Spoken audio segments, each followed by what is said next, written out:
Okay, finally. All right, it's 12:06, and I am delighted that finally it works out. Great, great, great. Okay, hi everyone. We're gonna welcome some of the members of the course who sent me uh, their questions beforehand. We have a lot to talk about today, especially um, the issues of what do we need to do when our children don't live up to our expectations and standards. And I'm not talking. I'm not saying it as a cliche.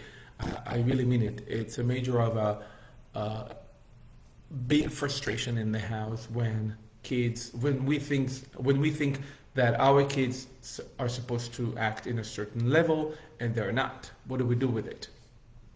So, the number one element of child development that we want to underscore here today is the idea or the concept of chronological age and developmental age.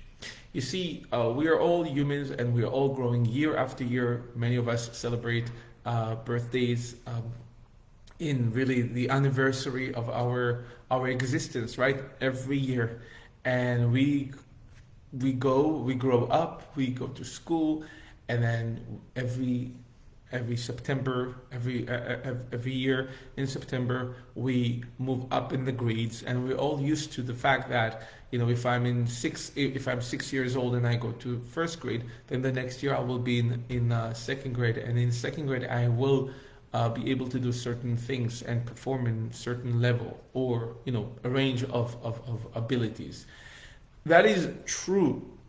However, we are not, even though we have these structures, format for us, it's not always the case. It's not always the case that we are all performing in the same level or even the same range of abilities. Because what's true and effective or relevant to one child may not be to the other. So if you have, let's say, three kids in the family, and your oldest child is very organized, but your second child is very disorganized, and that can create a dissonance in the house between the kids, between the parents, because one may live up to a certain standard or expectation of the parents, and while the other one is not. And if, for example, the older child was able to, let's say, fix his bed by the age of 10, and then the second child is 9 years old, and they're like becoming 10 years old, right? After a year after year, and they're still not there yet. What do we do? I'll tell you what usually happens. We stand there and we wait for we wait for the child to be able to do it. And if they don't do it, what do? We say the following. At your age, your brother was already fixing his bed every day. Or when I was at your age, I was able to do that. Or I used to do it every day, right? We kind of compare. We compare we compare abilities, and this is a message that we need to stay away from. Please write it down for those of you who are really having the same kind of issues. Write it down.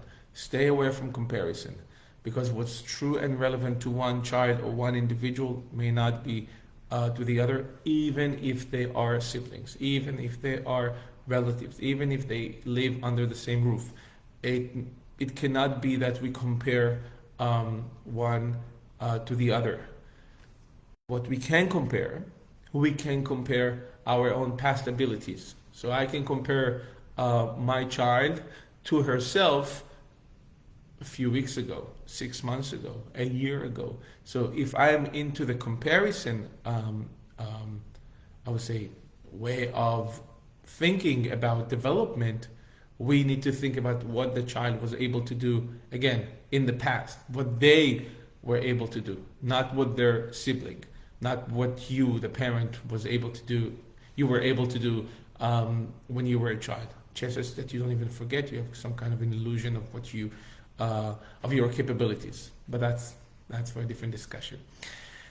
So comparison, yes, but only if it's about the child past performance, not someone else. Okay, very good. So inward, not I'm sorry, intrinsic, not extrinsic. That is something very very important about underperformance. Now, when you notice that your child is not doing something or is not acting up to a certain level, the first thing that you want to find out is not to start questioning your expectation. That we will do after. But the first thing is to really take the time to identify where your child is right now in terms of his ability. So I'm going to stay with the example of the fixing their bed. Okay, I'm very much into the idea that kids need to learn how to clean after themselves, how to keep their own space organized and neat. It doesn't have to be to extreme levels that there's no wrinkles and there are no I don't know, games scattered, nothing, it needs to be impeccable. I'm not talking about that kind of level, but there is a basic level that kids need to learn and grow into of organizing their own material and environment, space. So let's say your child is 10 years old and you think that they should be able to fix their bed in the morning. The older child in the family is already doing it. Great. Now, the first thing that you need to do is to find out what is your child doing. What do they do in the morning? How is their morning routine? You know what? Forget about that. The first thing that you need to ask yourself before even talking about the child, before even questioning your expectation, is how important it is to you. How important it is to you that your child will grow into fixing their bed in the morning, or keeping their space organized. How important is it to you? Many times we create expectations, and it's like they're popping up, and we want them to do this, we want them to do that. Many times we're bombarding ourselves, we're creating this yoke, this burden of expectations that we need to live up to with our families, and it's not productive. It's really not productive. So ask yourself: is it something that I want my child to grow into? Again, in my family and in my practice, I value, I prioritize the ability for a child to grow into the ability of fixing their bed, keeping their space organized. But it could be that for you it's not, and I'm not going to convince you. But whatever you want your child, or whatever you're not content about your child performance, you need to ask yourself how important it is for me that my child will do it better. I am asking you this question, and I'm asking you to ask yourself, because your answer will determine your motivation to help them and coach them and mentor them in learning how to grow into that skill. Because usually parents, they just stand there and they convey their expectation or their discontent, and then they leave. They go away, and they leave the child with this kind of like not pleasant feeling about what they're doing or what they're not doing. So if you are interested, if it's important to you, chances that you'll also be more motivated and patient to teach and mentor your child in growing into that skill. So I'm gonna stay with the skill that I value very much, and again, that's fixing their bed. So after I determined, yeah, that's very, very important to me, to the extent that I'm going to coach, mentor them, and guide them, throughout the process. Great. Second thing is that I'm going to find out where they are. What are they able to do already without my help? If if I direct my child's attention toward her bed, okay, toward fixing her bed, what will she be able to do by herself without my help? So then I take that, that level of ability. So let's say she's able to put the pillow in the right place, and she has some dolls, so she can put them nicely, but that's it. She doesn't know how to fold the blanket. She doesn't know how to put the blanket, like to stretch it all over or just to fold it on the other end of the bed, right? We usually also take the bed sheet and kind of like shake it a little bit and put it back and stretch it. So she doesn't know how to do that. Okay, so you see what I'm doing? First of all, I identified the priority so that I can be motivated, coach, guide, and mentor. Then understand what she can do without my help and what she cannot do. And now I'm going to explain her that this is something that we're going to do together. From now on, for the next week, we're going to do it together. And I'm going to dedicate a time that I will do it together. Giving a command will not help here. It will just leave you with an unfulfilled, or I'm sorry, kind of unmet need, which will lead to frustration, and you will interpret it in different ways. You will interpret it as if your child is indifferent and they don't respect you, they don't appreciate what you're doing for them, and this cycle of frustration. So we don't want to get there. You need to be prepared that to help your child go from where they are right now to where you want them to be, it needs to be hand by hand with you. It cannot be alone. It needs to be through coaching, mentoring, and guiding them. And you can also take it as an advantage to, as an opportunity for quality time together, okay? Because, at the end of the day, how kids spell love, right? Do you know how kids spell love? The word love? No? Yes or no? Oh, I'm just kidding. Kids spell the word love as Time. All right? Time with them. That's how they perceive and interpret love, especially from parents. So this is also a nice opportunity to spend quality time with them. Understanding where they are, have a clarity of where you want them to be, and help them get there. Now, if they don't want to do it, if they think that it's not important, you can take it to the next level and first of all explain them when they are calm and when you are calm, how important it is in your family, in our family, that we will keep our space organized.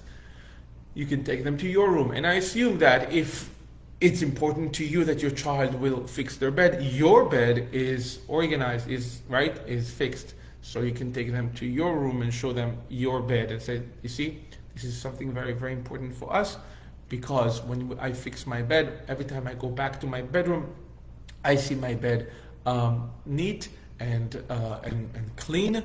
Everything is in its place, and that gives beauty to the room. And also, it helps me keep things organized, so I don't have to look for things. Also, is that it keeps things, when I'm more organized, chances that I will also be more clean. So we want to keep our space clean. Okay, not all the time, but most of the times.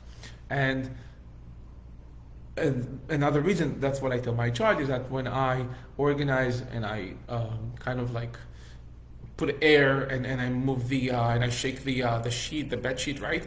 I kind of like signal to myself that this is a new day. Okay, so I'm taking out of me yesterday's, and I'm ready to embrace the new day. So that's a kind of a ritual that I like to do, and fixing the bed is one of the ways to practice that ritual, starting the new day. All right, I hope that was clear. Now, if they're still resisting, if they're still not motivated, that's okay. You can identify it as a goal, as a behavioral goal. And as a behavioral goal, you can take a punch card, you can create a chart with dates, and you tell them, listen, We're gonna do it together, okay? We're gonna do it together, and every time you do it well, you do it with me.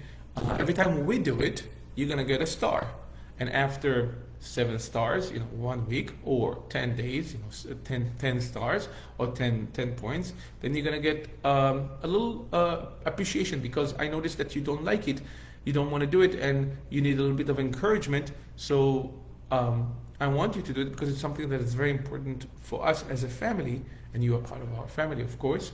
So I want to encourage you. And here is the little gift. What gift would you like to get? And then you can discuss the reward. The prize could be going to the ice cream store, getting a small gift, or having some kind of different reward based on what you give your kids. Make sure it's not too expensive or a big reward because you want to keep them small but frequent. Okay, and when you do it consistently. One of the problems that parents with kids who have executive function deficits is that they also have executive function deficits, and some of them even have ADHD. And one of the casualties, one of the symptoms of these conditions or these delays is consistency. So many times we learn about a strategy or a method, and we start applying it for the first, second, third day, and then on the fourth and the fifth, we kind of like stop doing it, stop practicing the method, we forget, and there goes the consistency. So it is very, very important that if you want to achieve something with your child, you need to bring commitment and consistency.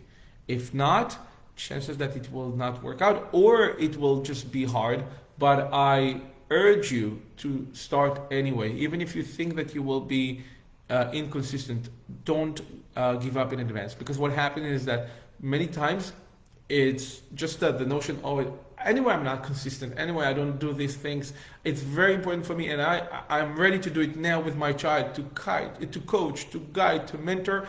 But you see, like after 2-3 days, I'm not going to do it.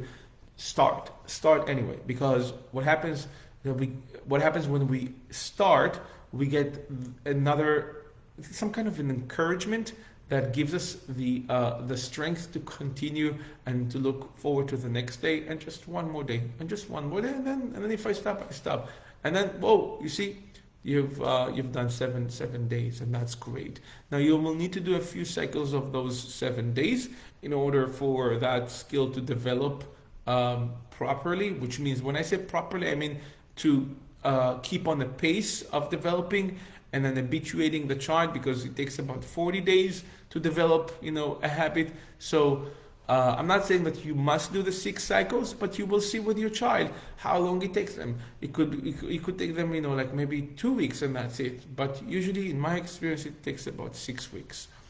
So I hope this was helpful, especially the part of what we need to do at the beginning. So make sure that it is important to you, that you can stand behind it as a standard, as a value of the family. Because if it's just something to impress others, or because you think that things should take place like that, in such a way in your family, that's a fallacy. That is an illusion. It will bring you to a place of disappointment and sadness, and you don't want that. You don't want that. You want to work from a place of strength, a place of I would say genuine desire to grow as a family. So you stick to what you really believe, and many times we need to discover that what our belief system in the family, what our values, and that's okay. You should take the time to reflect and think deeper about these things, and then share it with your spouse. But don't do anything that is out of the scope of that notion of values and standards, because it's going to be fake, and your child will be the first one to identify that. So stay away from it. All right? Wonderful. Great. Now, a couple of things about executive functions.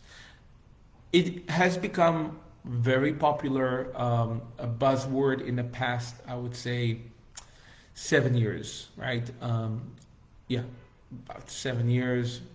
even 10, people have become more and more aware of the fact that our brain has to do a lot with our abilities to perform tasks, and that these tasks are divided into categories. And if I am late to the meeting, it's not because I disrespect you, it's not because I don't value the meeting, but it's really because I struggle with time management. And that it doesn't mean that I don't have to take care of it and address that problem, but it creates a shift in how we perceive situations when we deal with people.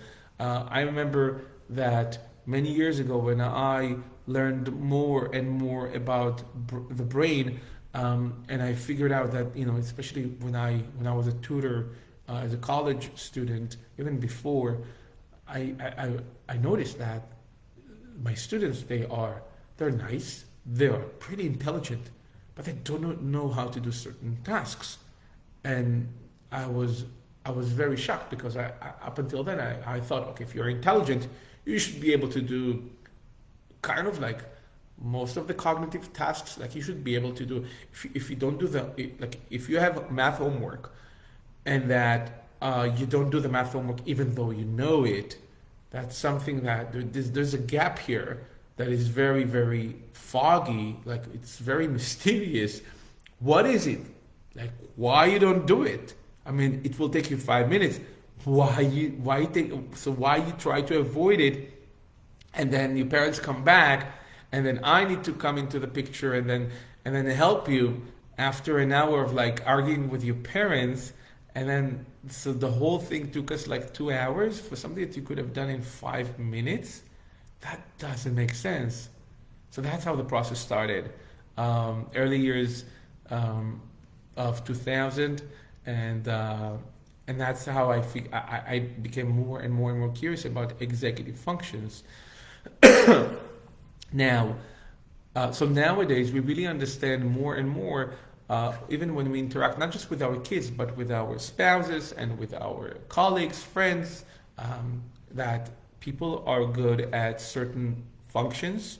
I can be very good at planning. I can be very good at organizing. I can be very good at persistence, right? Goal-directed persistence, at solving problems can be excellent. But when it comes to time management, when it comes to prioritizing, that's where I fall short. That's where I feel that there is a deficit.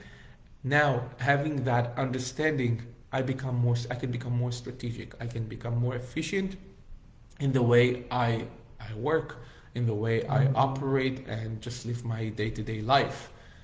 Having this understanding that we are a product of our executive functions and not product of like how we value people or personalities that are basically grounded in just like whims and wills, that changes everything.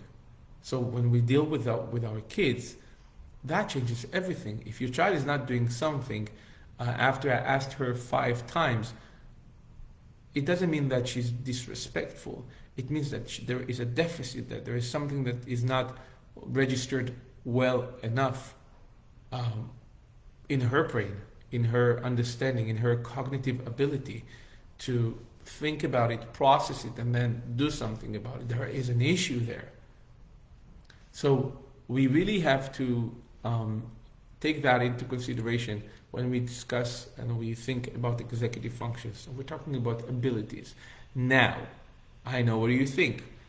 Well, what about personality traits? That's true. What about the behavior that is just like becomes, some tendencies become more natural after a while, and they get used to it? Definitely. It is definitely the case that our deficits, if we don't address them, if we don't manage them well, learn how to manage them well, they take life and they create certain behaviors that after a while become part of who we are. So it's not anymore changing a habit or changing a certain way of operating. It's changing who we are. Do you see that? When we don't address our deficits, when we don't see how we deal with uh, how we underperforming, and we really take a bird eye view and we wear the glasses of executive functions and we let it go for a while, then these behaviors we get used to this behavior because this is how we live our life, and we grow into believing that this is who we are, this is our capabilities, and these behaviors become habits. And after a while, it's not just fine tuning anymore. It's not just that becoming more efficient. It's changing who we are. And that is why we deal with executive function deficits when we are kids. It is incumbent upon the parents, the teachers, and the other caregivers to address these needs. If they find that there is a deficit, something that is really below. I'm not talking. It doesn't have to be exactly. If they don't organize their bed, that's okay. We can teach them. We can guide, mentor, and coach them.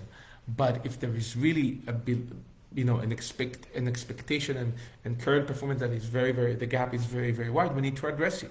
It doesn't mean that we're not saying it's a problem, you need to deal with it.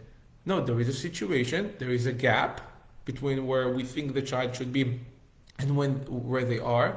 There is a gap between the chronological age, the child is 10, and developmental age. The child has a sense of organization of 5 years old. So there is a gap. Okay, we need to address that gap, and we need to take care of it now when they are 10 years old, when they're 15 years old, because the longer we wait with those gaps, the harder it will be to change. Why? Because it's not a habit that we're changing anymore. It's the personality after a while. So it's harder. Excuse me. I always urge parents to come to me when they see these gaps as early as possible, because it will be much easier for them to manage the gaps and, again, coach, guide, and mentor their kids. Once they wait and the kids get into their teen years and then late teen years, young adulthood, it's more difficult, and it's during from 10 to 18 until they leave the house. If there is a huge wide gap between their developmental age and their chronological age and developmental age, these 8 years of living together under the same roof could feel like 80 years, filled with negative interaction and toxic communication and just like the toxic dynamic, because it can really create a major dissonance and big problems in the house when we have these huge gaps that are left unmet. Okay, so when we talk about executive functions, it's something that we develop from a very young age, and then we continue to develop them, but we don't develop them in the same way. Even though my friends and I were moving from first grade to the second grade, right? To second grade. It doesn't mean that we are all moving up in the same way, in the same time, with our development, with our executive function skills. It's not. Within that group, you have kids who have impulse control of 5 years old or even 3 years old, and their sense of time management, according to like a 7 years old, is what is expected of a 7 years old is actually some of them could be 4 years old. Others can be even older, meaning that they don't have the same levels of development. So we have to be aware of that, and we need to address it as early as possible. And I'm not saying as early as possible out of from an anxious place, from like a place of panic. No, not at all. From a place of being strategic, from a place of noticing something and addressing it and nipping it in the bud, so that we know what it is. And when I say nipping it in the bud, I don't mean like it's a one-time fix. It's not a one-time fix. It's a process. And if you're not there for the process, I don't know what to tell you. Honestly, I really don't know what to tell you. If you are a parent who is looking for quick fixes, you are into such I would say a big cycle of frustration, a place where you're going to suffer a lot and waste a lot of energy, resources, and joy that you will not experience. If you are a parent who is not appreciating the process but really looking for the quick fixes, it will be very hard for you to enjoy from your kids when they're young, and then they'll grow up, and then you will miss the time that you were not there, that you were impatient, that you did not appreciate who they are, and you were just like looking to fix them, constantly fix them by hiring specialized, tutors, therapists, etc. Because that's what we do when we try to fix our kids. When we try to get the quick fix, we try to do try to do it as quickly as possible and with the least involvement possible, least of our involvement. So that is something that I want, and I'm gonna repeat it over and over in my Q&A or live sessions. Today I did not get a lot of questions from you, and that's okay because I had a lot to say about development. But I will continue to be available to you and your questions, so you can send to me. You can send them to me throughout the week about what we spoke today about chronological age, developmental age. What do we do when there is a gap? How do we need to address it? And a couple of things that we must remember about being parents.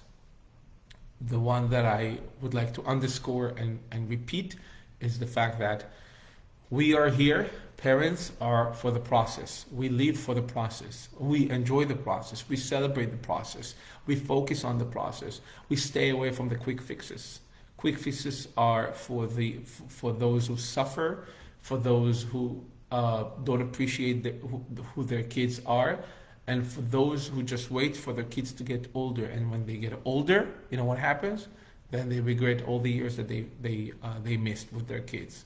We don't want to be there. We don't want to be in that place. We want to be in the process. We want to celebrate each milestone, and that I'm pretty sure, that what distinguishes us from other people who are not, who don't have kids, who don't have to be parents, who don't have to deal with this kind of life. We are in a totally different kind of life as parents, and that's it. That's it for today. Thank you very much for joining us, and for those of you who are going to watch the recording, I hope you enjoyed it. I am available to address and answer your questions, so you can send me a text here on Facebook in this recording. I hope you took some notes, because the notes are going to help you reflect and also think in a different way about your own life, your own practice as a parent, things that you think about. I always encourage parents I work with to put the notepad on their nightstand so that they can review it at night instead of just watching reels, right? Something we all do, unfortunately. Take the notepad, review it, add your insights. I'm sure you have some every week, and it's very valuable. It's very helpful, and that's it. So, for those of you who are interested in taking our course, we have a course for parents who have kids with executive function delays, or those who really want to learn how to enhance executive functions in the house, how to communicate, how to discipline kids of the 21st century, how to raise kids who are responsible, who are reliable, who are respectful in this era.